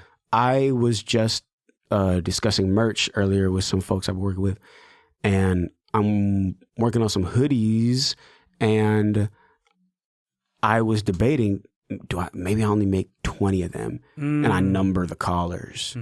And that way, you have number 7 and that's the only number 7 and there's only 20 of these. Yeah, it's less money maybe than if I tried to sell 50 of them, but that connection is stronger. Maybe you're more inclined to spend your dollars next time. Depends on what you're doing it for. Yeah. Yeah. I'm in the building connection phase, I suppose. I feel like I have people who are aware of me here and there, like in certain pockets, but I think you're really coming up. A lot of your name has been popping up a lot. I think in terms of the algorithm, you've been winning my algorithm over because it's been popping up on my feed a lot. I appreciate that. And I don't hear my own name, if you know what I'm saying. Because it's not going to come back around to me. If two people bring, oh, hey, that's cool. It's not necessarily going to reach me. Like, I don't, that's lost on me. So I don't really know who knows what or who. There's listens on some songs and sometimes, but I don't know who those people are. Even if it's 200 plays, like you can look at Spotify and see the cities they came from, but I don't know who's actually playing that. But in the circles where I've dipped my toes in socially, I've heard your name passed around before, and it's only been good things. And like me being able to personally check out your stuff, and like I'd like to believe that I hold a certain standard in terms of my likeness of music, and I think that you really do surpass that barrier of what I look for, and you exceed it. What do you mean by like? What do you mean look for? Something to like just perk my ears. Sometimes I don't even overthink. I don't overthink the music that I digest. I'm like, do I like this? Do I think it's good? Once I get that approval, then I'm like, now I can dive deeper. Right? I appreciate the deep dive. Yeah, dude. Like I said, like the sound is already, I think it's palatable. And on top of its palatability, I think there's more to dig into, like the intricacies of the rhythm that comes with LODs, like the switch ups in cadences and rhyme schemes that happen in Hug Part 2, that happen in Hoes Lovers Friends, in the storytelling and like the emotional brevity that comes with this latest project, because you open up with you talking about some real shit in your life. I think it's this whole emotional journey while still simultaneously it being like something that I could fucking slap, My goal with this album is I wanted it to be a fun listen and incorporate some real shit and have it be real, but not so real that it's heavy.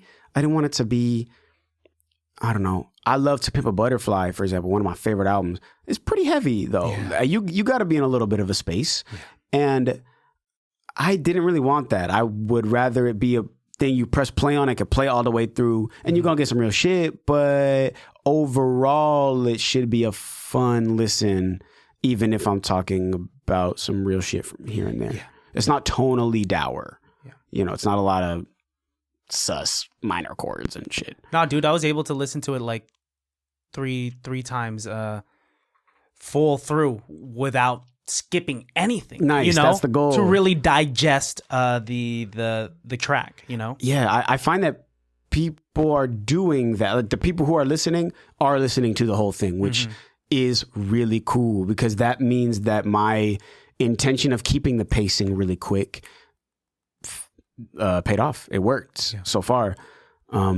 If you listen to a Tyler album, for example, especially like Call Me If You Get Lost or maybe Igor, the pacing is very fast. Even if the song tempos aren't very fast, there's no trail offs, there's no fade outs. I hate that shit. I hate a fade out. Don't ever suggest we fade some shit out. don't give any space for the person to find to go up in that search bar and find something else. You know, Yeah, and not even as intentional Space as to that. skip. Not even on some marketability. We gotta get the next street. Like, not even on that. Just on some. It's fun to go from the next thing to the next thing. Yeah. Like going from the end of Science, where just a quick pause, into the long 9-bar loop of Antimatter feels really good, and then letting that loop play at the end. Just those heartstringy guitars and basses, and let that play for one loop, and then hard cut, and then whoa, I ain't even trip about my, and Hug Part 2, like, that's really cool. And then Hug Part 2 ending with I just need it, and then the next song starts on the downbeat of the last song. Yeah, you know what I'm saying? It doesn't start on its own downbeat. Well, I guess it does, but I placed it at the downbeat of the last song, so you're nodding your head already a certain way, and then the tempo flips, and the snare's in a weird place in that song anyways, so you kind of are like, ugh. Yeah. But you're right in it. You don't have a choice. You know? That's all very, very purposeful. I'm glad that aspect is landing with people. Because, it feels intentional. Yeah, I am such an album artist, I find. And I haven't been able to articulate that, especially in this landscape of singles and singles and singles, and you got to drop and you got to drop and you got to drop. And I'm not saying that's a bad thing per se. That pays off for a lot of artists. And a lot of my favorite artists are really good singles artists. A lot of my current favorite artists. But albums are really the bread and butter for me, because I exist in context and I exist in long form. I like long form conversation. I like longer albums. We do these Qamp documentaries that are 30 minutes. The Qamp 3 documentary was an hour long, and people might not want to sit through that. I fucking love it. I think it's great. And I can get myself across much better in the long form, which is pretty anti-2025 of me. But my goal is that the people it will land with even stronger. And that maybe I don't have the most widespread fan base at the end of the day. I don't know, maybe I do. Maybe I don't. But the people who are bought into me are going to be bought the fuck in, is my thinking. Because how can you not? It's, yeah. Yeah. I mean, I feel like if people don't know you by now, they better catch up before it's too late. You're going to learn today. I think that you are wildly underrated. I feel like you should be, your music should be in more people's ears. I feel like your social media should be bigger than what it is right now, because I got to do better at that. I take accountability for that. I don't post enough. I mean, regardless, I still even think that, like, from the posts that you currently have, it's very, very good, dude. For lack of better words, it's fucking good. You're good. Thanks, man. You're Thank you so extremely much. talented. I don't know how often you hear that, but I understand on this platform, us creatives, we need to hear this shit, dude. Sometimes we're just like shooting blanks at the wall. I so often I feel like I'm posting into the void, or just sharing things into the void, and then just crossing your fingers, dude. Yeah, that's how it feels. You're really crossing your fingers. But like me, if it's any help, me digesting your music, it's been an absolute pleasure. I am very appreciative, man. Thank you so much. That on top, Thank you know, and a big part of this podcast is like I'd like to meet the people behind the music too, and I'm also a fan of the human as well. You're very interesting. You're very fun, and you're a fantastic performer. From what I just saw from you sitting down, just spit into a podcast mic, you fucking got it, dude. Thanks, man. Yeah, you got to come to a show. Dude, would love to. Show, yeah, absolutely. Casey Qamp, thanks for coming through, man. Thank you so much for having me. Oh wait, I got one last thing. Yeah, of course. I don't know if people ever asked for this, and maybe this is just me being like weird in my thoughts of myself, but you had so many kind things to say. Give me a critique.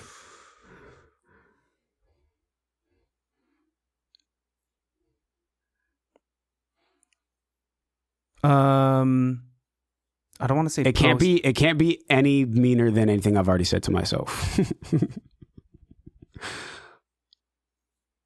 I mean, you're already starting to do it. I want to see more of it. More of you talking, more of like you. Okay, yeah. I think we know that you are an amazing artist. Let's see more opportunities of you expressing yourself as Casey, you know? You know, backhanded compliments where it's like you say a compliment, but it's like you're not so ugly today. Yeah. It's like, well, you're implying that I was, you know, that was kind of like a backhanded insult. Yeah, yeah. Because there's a nice thing behind it. Yeah. Well, that's what it is. Like, if there's anything that I've learned from like social media, and you said it yourself, post more. Sure. Yeah. If you're gonna post more, I don't know, like you know, Russell's kind of like laying down this template of just like Splash records some of his just walks. Yeah, I do. That is very inspirational to me. Not even necessarily the things he's saying, although sometimes it is, but more just the fact that your life is content. That's a big thing for him and Tierra and such, is they just post things that they're already doing. And I'm trying to get better at that. It is hard to just set up a camera while I'm doing something, or if I'm in the studio, it'd be much easier if I had somebody else. But it's 3 p.m. on a Tuesday. Who's gonna come film that? So maybe I do gotta set up a camera myself more often. But those opportunities, if that's the hurdle, set up a camera. Yeah. Set up a camera whenever you're even like mixing and engineering, just like show the process, you know, how was the song made, or what is, you know, like a day in the life, anything that could, you know, just diversify your ways of receiving streams, you know? Yeah. I think the end goal is really to be paid to be myself. Yes. And myself is a music maker, and that's going to be a big chunk of it. It's possible, dude. I think that you're definitely on the way there. And like and the fact that you said that you're not even close to where you want to be, and you're already in this level artistically, in my opinion, that means that there's no fucking ceiling. So keep going and keep going and keep going, dude. I appreciate that, man. Thank you so much. Yeah, dude. Before we get out of here, go ahead and look into the barrel of your camera. Please let my listeners know where they could find you and what they have to look forward to. Casey Qamp So Dope on all things, on all Instagrams and such. Casey Qamp on streaming. I find that people think my actual rap name is Casey Qamp So Dope. That's literally been my ad. The whole thing. Bro, that has been my Twitter ad since 2012. Like in my high school yearbook, somebody wrote Casey Qamp So Dope, and I was like, oh shit, it's really been that long. Yeah, Casey Qamp So Dope on all things. I don't know when this is going to drop, but I'm playing Great American Music Hall on the 24th of May. I am releasing a totally different album from Life's Never That Bad. Like a dark, moody R&B, it's really cool. I don't necessarily want to blow the name quite yet. But I made it at the same time as Life's Never That Bad. And I also got the Life's Never That Bad beat tape dropping, which is the instrumentals, but the beat tape is dropping because they're sick beats, and some of them exist really well on their own. I do want to make a deluxe. I have like 6 or 7 beats that all fit that same aesthetic that are hot, but I just couldn't write a song to at the time. I want to try to work that out. That's not necessarily in the pipeline, but and then there is also the Surfer Dave flip tape of Life's Never That Bad. My guy Surfer Dave. That's cool. crazy producer, made a Nology kind of flip tape where he took my acapellas and made different ass beats over him. So I'm milking this shit for all that I can. I made an album, and now I'm dropping the beat tape of the album, and then I'm dropping a flip tape of the album. Yeah. Ideally a deluxe. That might not even be for a while because I want to drop other shit in between. But yeah, it's going to be a busy year for me. Me and Marquito have a duo called Los Lunes that is dropping right around the corner. I don't necessarily want to blow that either, but and then at the end of the year, I got Qamp 4 happening. So look at that. Busy year, but I Qamp 4 want to drop already. more than I ever have this year. I feel like Last Never That Bad was the starting point. It feels like that's finally out. Most of those beats are 2 years old. Some of those songs are 2 years old. Damn, dude. Yeah, when I say like this year alone, I got Over Heartbreak, I got My Car Stolen. That was 2023. But I left it in because it fit what I was going for and still made sense. But it wasn't this year. It's true to that project, though. Yeah. So if I say yeah, whatever, it's very true to the project. But yeah, that was really getting stuff off my plate. Life's Never That Bad. Like, okay, finally this is out, and now you get to hear the actual new shit. Now you get to hear where I am really at. I'm making a point to release things as I'm excited about them. Instead of getting excited, moving on, getting unexcited, and then have to wait another year to get re-excited about it. Yeah. Fuck all that. Niggas gotta know how nice I am. So it's about that time. Hell yeah. And then one more thing, while looking into the barrel of the camera again, leave my listeners with a phrase of saying, a piece of advice that reminds them that it can't be that bad.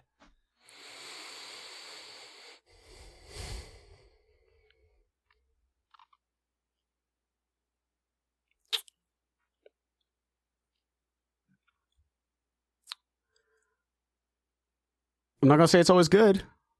It's not always good. It's definitely not always bad, but it's never that bad. You can always push through, even when you think you can't. Trust from somebody sitting right here. I don't even want to get into it because that's like a whole podcast episode, but I've gone through so many things and so many internal struggles over the last 2 years of financial troubles and niggas that don't want to hire me, even though I'm like a really fantastic human who wants to work for money, and niggas don't want to pay me.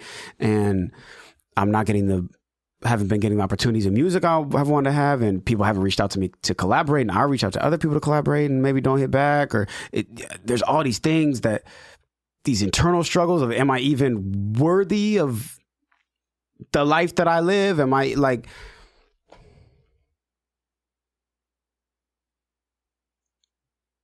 take a deep breath, meditate before you go to sleep, stretch before you go to sleep, eat fucking chicken and rice, and understand that tomorrow is still coming. I don't know. Yeah. Beautiful, man. Thank you. Thanks, man. Till next time, man. Baddies, you guys know where to find me. You guys know where to find the podcast because you're already here. Peace, love you, and bye. Can't be that bad.